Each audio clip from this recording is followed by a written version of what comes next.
किसानों की बात ही अगर करें, कितने प्रकार से किसानों का काम हम कर रहे हैं। आज लगातार मध्य प्रदेश को 7 बार कृषि कर्मण पुरस्कार मिला है। दाल उत्पादन में प्रथम, खाद्यान्न उत्पादन में द्वितीय, तिलहन उत्पादन में भी हमारा नंबर अच्छा लग रहा है। ऐसे ऐसे प्रधानमंत्री किसान सम्मान निधि, मुख्यमंत्री किसान कल्याण योजना, प्रधानमंत्री फसल बीमा योजना, गेहूं उपार्जन योजना, धान उत्पादक किसानों को 4,000 रुपए प्रति हेक्टेयर की राशि उनके खाते में डालने के लिए कितने प्रकार से हम काम कर रहे हैं। और रानी दुर्गावती अन्न प्रोत्साहन योजना, ये एक बात और बोलना चाहता हूं, यहाँ कोदो कुटकी की फसल भी होती है कोदो कुटकी की। जरा ताली बजा के बताओ, होती है क्या कोदो कुटकी की फसल? तो अभी तक धान और गेहूं ये फसल हम लेते थे। इस साल से एमएसपी पर कोदो कुटकी की फसल भी खरीदी जाएगी किसानों के लिए। इतना अच्छा श्री अन्न है। हमारे किसानों की जिंदगी अच्छी करने के लिए कोदो कुटकी का भी फसल उपार्जन कराकर अपने देश में भी और विदेश में भी पहुंचाने का प्रयास हमारी सरकार के माध्यम से होगा। बोलने के लिए तो बहुत सारी बातें हैं, लेकिन नमो ड्रोन दीदी, अभी देख रहा था मैं, नैनो यूरिया का फेल लाने का 10 मिनट के अंदर ड्रोन से दवाई फैल जाती है। मैं देख करके आश्चर्य, एक से बढ़कर एक मशीनें। सरकारी कार्यक्रम में भाषण तो होंगे, लेकिन लोगों की जिंदगी बदलने के लिए कितनी प्रकार की प्रदर्शनी लगाई है। आपको समय मिले तो जरूर देखने जाना। इसलिए हमने कहा हमारी सरकार हर एक युवा, महिला, किसान, गरीब की जिंदगी बेहतर करने के लिए लगातार काम कर रही है। सरकारी स्तर पर 1 लाख पदों पे भर्ती कर रहे हैं। जोरदार अभिनंदन करें हमारे सभी युवाओं के लिए। और आने वाले समय में 2.5 लाख पद और निकाल रहे हैं। लेकिन 8.5 करोड़ की आबादी में सबको तो नौकरी नहीं दे सकते, क्योंकि सारी नौकरी जोड़ो तो 10 लाख की होती है। लेकिन हजारों साल से हमारे यहाँ तो अपने अपने खेती बाड़ी करते हुए, बागवानी करते हुए, अपने अपने उद्योग धंधे चलाते हुए सबकी आजीविका बढ़ती जाती है। इसलिए हमारी सरकार के बनने के साथ ही हमने सभी प्रकार के उद्योग धंधों को बढ़ावा देने के लिए उस पर प्रोत्साहन दे रहे हैं। और किसानों के लिए तो गोपालन को भी बढ़ावा दे रहे हैं। 25 गोमाता दूध वाली 42 लाख की आप अगर खरीदते हैं डॉक्टर भीमराव अंबेडकर योजना में, तो 10 लाख की राशि हमारी तरफ से माफ की जाएगी। गाय आपकी, दूध भी आपका, कमाई आपकी, लेकिन सरकार अपना योगदान देना चाहती है, क्योंकि हमने इसके सभी शासकीय विभागों में 1 लाख पदों पर भर्तियां की जा रही है। आगामी 5 वर्ष में 2,50,000 भर्तियां करने का लक्ष्य निर्धारित किया गया है। देश के केंद्र में स्थित होने के कारण सभी दिशाओं में आसान पहुंच, कच्चे माल की उपलब्धता, कुशल मानव संसाधन, लॉजिस्टिक सुविधा और उद्योग हितैषी 18 नीतियों के क्रियान्वयन से निवेशकों का भरोसा मध्य प्रदेश पर बढ़ा है। निवेश हितैषी औद्योगिक इकोसिस्टम के कारण मध्य प्रदेश के निर्यात में 6% की बढ़ोतरी हुई है।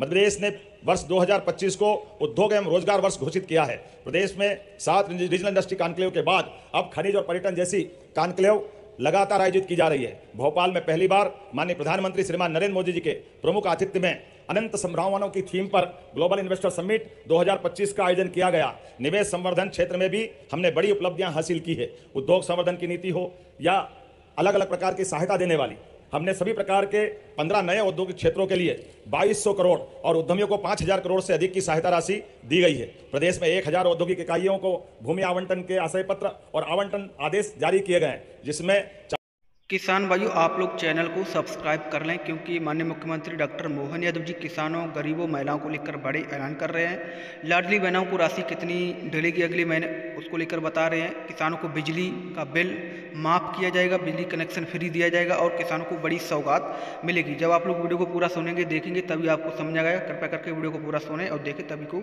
समझ में आने वाला है। केंद्र सरकार के जन विश्वास अधिनियम 2023 का अनुसरण करते हुए मध्य प्रदेश ने प्रदेश में ईज ऑफ लिविंग और डूइंग बिजनेस के लिए जन विश्वास बिल पारित कर अधिसूचित किया है। ऐसा करने वाला मध्य प्रदेश देश का आया हूं, तो किसानों के लिए भी जोरदार अभिनंदन करें श्रीमान नरेंद्र मोदी जी का। दोनों हाथ ऊपर करके जोरदार अभिनंदन होना चाहिए नरेंद्र मोदी जी का। क्या अद्भुत व्यक्तित्व है। माननीय मोदी जी के पहले किसानों के उनके खाते में कोई राशि डाल दे, यह बड़ा मुश्किल था, लेकिन मोदी जी ने कितने सारे क्षेत्रों में काम किया है। यशस्वी प्रधानमंत्री ने पहली बार किसानों को उनके हक की राशि घर बैठे खाते में डाली। और जब किसानों को माननीय मोदी जी राशि डालते हैं, तो यह आप हमारी सरकार भी कैसे पीछे रह सकती है। हमारी सरकार के माध्यम से भी 83 लाख किसानों के खाते में 1650 करोड़ से ज्यादा की राशि आज किसान भाई बहन के खाते में जा रही। जोरदार अभिनंदन करें पूरे प्रदेश भर के किसानों के लिए। 83 लाख किसान के खाते हैं और इसी के बलबूते पर हमारा मध्य प्रदेश कृषि का सबसे तेज गति से उन्नति करने वाला राज्य के रूप में जाना जाता है। जब मैं आपसे बात कर रहा हूं तो अकेले मंडला के अंदर यहां पर 25 करोड़ से ज्यादा की राशि आपके खाते में जा रही है। जोरदार अभिनंदन करें अपने मंडला के लिए अकेले। और अभी 2 दिन पहले फसल बीमा की राशि भी आपके खाते में गई 14 लाख किसानों को। और उससे आगे भी मैं जब देख रहा हूं तो आज यहां किसान कल्याण निधि डालने आए, लेकिन इसके साथ साथ लगभग 106 करोड़ की लागत के 41 अलग अलग विकास कार्य जिनका भूमि पूजन और लोकार्पण दोनों हुआ। जोरदार अभिनंदन करें पूरे विकास कार्यों को लेकर के। कृषि धन्य है, कृषि पवित्र है, कृषि जीवन का मूल। सनातन संस्कृति हमें सदैव धरती माता और अन्न को पवित्र प्रसाद मानते हुए हमारे जीवन में इनका पवित्र स्थान दिलाती है। आज जब मैं आपसे बात कर रहा हूं तो जब हम अपने अन्न देवता मां अन्नपूर्णा और अन्नदाता की पूजन की बात करते हैं तो अपने आप श्रद्धा से हमारे किसानों की तरफ हमारा ध्यान जाता है, हमारी संस्कृति की तरफ हमारा ध्यान जाता है। कृषि केवल आजीविका नहीं है, जैसे सीमा पे जवान और खेत में किसान दोनों की भूमिका एक है। दोनों की भूमिका, जवान जान लगा करके सीमा की रक्षा करता है और किसान जान के बाजी लगाकर अपने तिल तिल करके सूरज देवता के साथ शरीर को पसीने से सुखाते हुए लोगों के लिए अन्न दिलाने का प्रयास करता है, मेहनत करता है। आज ये हमारी जो पहचान है, इसी आधार पर हमारे सारे तीज त्योहार बनाए गए। मैं आज आपके बीच बात कर रहा हूं तो हमारे बीच में जब मैं यहाँ आया, आने के पहले कई प्रकार के कार्यक्रम जोड़े गए।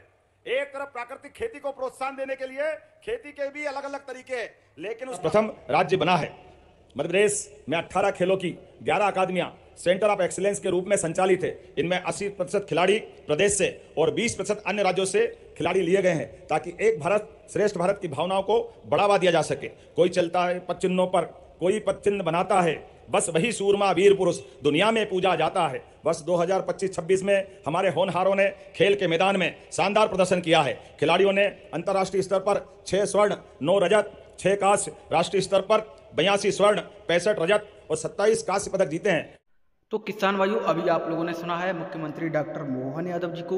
मुख्यमंत्री डॉक्टर मोहन यादव जी ने किसानों को लेकर 10 जबरदस्त बड़ी घोषणाएं कर दी हैं। साथ ही आप लोग को बता दें कि किसानों को, अभी वंचित किसानों को फसल बीमा की राशि जो है 815 करोड़ रुपए की राशि जो खरीफ 2024 की बीमा राशि है वो मिलेगी। वंचित किसानों को दूसरी किस्त डलेगी फसल बीमा योजना के अंतर्गत। साथ ही किसानों का जो धान बोनस है 4000 रुपये वो भी डलेगा जल्द किसानों को। साथ ही मध्य प्रदेश के गरीबों को आवास योजना के अंतर्गत 58 लाख गरीबों को आवास योजना के अंतर्गत आवास का लाभ मिलेगा, पक्के मकान की राशि मिलेगी। साथ ही आप लोगों को मुख्यमंत्री किसान कल्याण योजना की किस्त जारी हो चुकी है। फसल बीमा की राशि आप लोग के खाते में डलने वाली है। लाडली बहना की राशि अगले महीने बताया जा रहा है कि 1500 रुपये मिलेगी। जो 28वीं किस्त है उसकी तारीख बताया जा रहा है, फाइनल है। और आप लोगों को लगभग 11 तारीख को पैसा डलेगा। वर्तमान में किसानों को 5 रुपए में बिजली का स्थायी कनेक्शन उपलब्ध कराया जा रहा है। हमने 3 वर्षों में 32 लाख सोलर पंप उपलब्ध कराकर किसानों को बिजली बिल से मुक्ति दिलाने का लक्ष्य रखा है। किसान भाइयों को 10 लाख कनेक्शन देकर 24 घंटे बिजली उपलब्ध कराई जाएगी।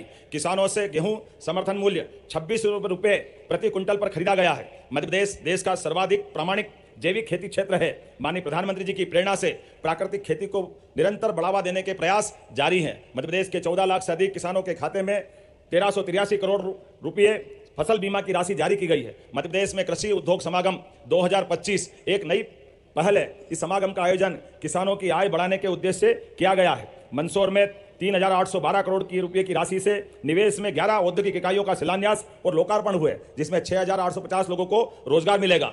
इसी तरह 3 दिवसीय समागम का आयोजन नरसिंहपुर में किया गया है। प्रधानमंत्री किसान सम्मान निधि, मुख्यमंत्री किसान कल्याण योजना में 1.5 वर्ष में किसानों को कुल 46,700 करोड़ रुपए का वित्तीय समर्थन दिया गया है। पशुपालन और डेयरी विकास के लिए सरकार द्वारा अभिनव योजनाएं प्रारंभ की गई।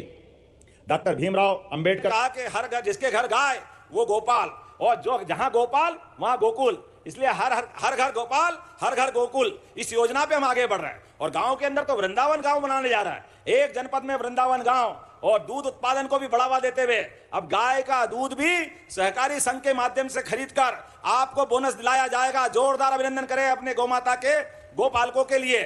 ऐसे एक नहीं कई प्रकार के काम हमारी सरकार के द्वारा किए जा रहे हैं। अभी दूध उत्पादन में मध्य प्रदेश भारत में 3रे नंबर पे है। 9% दूध अभी हमारे यहाँ होता है। आने वाले समय में इसको 20% तक 3 साल में ले जाएंगे, 20% तक। जोरदार अभिनंदन करें अपने इस भाव के लिए। मैं जब आपसे बात कर रहा हूं तो यहाँ जैविक खेती भी बहुत होती है, इसलिए आपको बधाई देता हूं। और एक जिला एक उत्पाद में कोदो कुटकी, अनूपपुर, डिंडोरी, मंडला, सिंगरौली, कई प्रकार के अपने जिले इसमें बहुत काम करते हैं, इसलिए हम इसको खरीदने के तोल कांटे भी लगा रहे हैं। लेकिन आज एक बार फिर आपसे अगली बार जल्दी आकर के और पर्याप्त समय देंगे। लेकिन कल का दिन शंकर शाह, राजा शंकर शाह, रघुनाथ शाह, रानी दुर्गावती, तात्या टोपे, टंट्या मामा, हमारे प्रदेश के ही ऐसे सारे स्वनाम धन्य क्रांतिकारी शहीद जिनने अंग्रेजों से लड़कर हमारे प्रदेश का और देश का मान बढ़ाया, उन सबको स्मरण करते हुए कल का झंडा वंदन हम सबको करना है। अपने झंडे के साथ, तिरंगे के साथ अपना खुद का फोटो भी खिंचवाएं, परिवार वालों को साथ ले। परमात्मा की कृपा से हमारे क्रांतिकारियों और आजाद स्वतंत्रता सेनानियों के कारण से देश की आजाद